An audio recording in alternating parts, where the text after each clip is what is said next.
Let's speak now to Dr. Gillian Lockwood from IVI Midland and Jenny Legg. First of all, Dr. Lockwood, it's 40 years since the first IVF baby was conceived. That does seem an inordinate long time ago, but for those of us who do remember 1977, maybe it's not such a long time ago. How much has things changed in those days?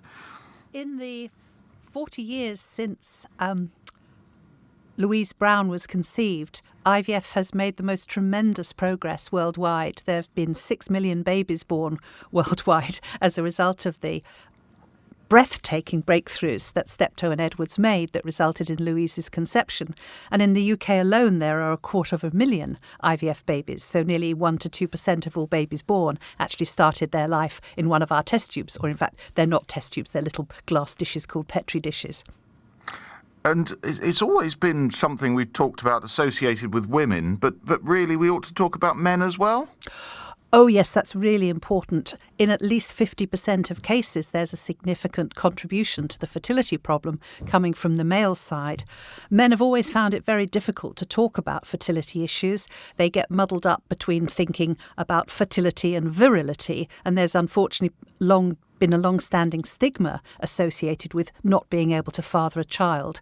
But it's vitally important that couples recognise that infertility is a shared problem and that we're now able to reach out to men and give them the same kind of nurturing and support and information that has historically always been available to women. And in fact, IVI UK have now produced a man's guide to fertility treatment, which looks at the whole process of fertility problems and having fertility treatment from the male perspective. And that can be downloaded from our website at www.ivi.co.uk. And Jenny Legg on the line to us now. Jenny, how has IVF impacted on your life? Amazing. We wouldn't have got our family without the wonderful treatment and support that IVI have given us. It's been a long journey. I had my eggs harvested with Gillian Lockwood back in 2011. Went through some ups and downs, 3 failed IVF attempts, and then we decided to thaw my eggs, and then I gave birth to a little Bonnie girl in August this year. Oh, that's fantastic. Congratulations. Thank you. What's her name? Bonnie. Bonnie. Lovely. Bonnie. And she's doing well? Oh, she's amazing. Absolutely amazing. Yeah, beautiful. Yeah, and sleeps. What?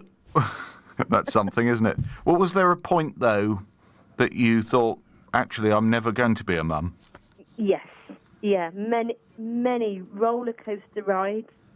I've always known I've wanted a family, whether it was through having my own child or adoption or fostering. Very open to anything to have a family of my own. I work in a primary school, always been surrounded by children. The failed ones, we had a few positive pregnancy tests, and then a couple of weeks later, it didn't come to anything. So the emotions of that is very hard, whilst being on some drugs as well, hormonal drugs. But now we have our little girl, and it's all forgotten. Well, Dr. Lockwood, there is a concern, isn't there, as IVF turns 40, that fewer people are getting access to it with a postcode lottery. Different parts of Norfolk have different provision from the NHS. What's your feeling about that? Yes, I think it is particularly unfortunate that the country that invented IVF should have such a low level of provision for state-funded treatment. The NICE guidelines have been around now for several years, saying that all childless couples should have access to 3 full cycles of IVF. And with current success rates, this means that the overwhelming majority will end up with a baby if they're able to access those 3 full cycles. It's bad enough being infertile, and 1 in 7 of all couples have significant fertility problems, but it's the sense of unfairness that comes from knowing that depending on your postcode, you could have access to 3, 2, 1, or in some cases no NHS-funded IVF at all, and that sense of unfairness just makes being childless even harder to bear. We know that couples go through enormous lengths to try and fund treatment for themselves. They borrow from the bank of mum and dad, they remortgage their houses, they don't go on holidays for years and years in order to try and have that chance of becoming a family. Jenny, what was your experience with the NHS? Did they help you in this aim? Yes, very positive. Unfortunately, it didn't work, but we possibly learned along the way.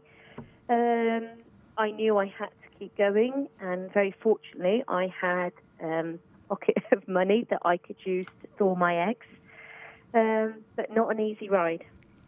How do you feel for people who are trying to conceive with IVF and in areas where there are no courses offered? Oh, awful. It's heartbreaking. Absolutely heartbreaking. If you haven't got those funds, like Jill said, we have gone without holidays. Our life has been to a timetable. You know, life is going to start now. I turn 40 next year and life's going to begin. But for those families out there who you just have to keep going. You have to keep going, because somewhere along the line, if you put the effort in, and you will have your family. Well, Jenny, we wish you well with little Bonnie and the rest of the family, and thank you for coming on today. Pleasure, thank you. And Gillian Lockwood, is there a website for people to go to? Yes, the website from which the men can download this new booklet that IVI UK have produced called A Man's Guide to Fertility Treatment is www.ivi.co.uk. And the Human Fertilisation and Embryology Authority also have a very helpful website, and that's www.hfea.gov.uk. And finally, the people behind Infertility Awareness Week are the Fertility Network, uk.org, and there they have lots of information about infertility support and counselling. Dr. Gillian Lockwood, it's very kind of you to join us today. Thank you very much. Goodbye.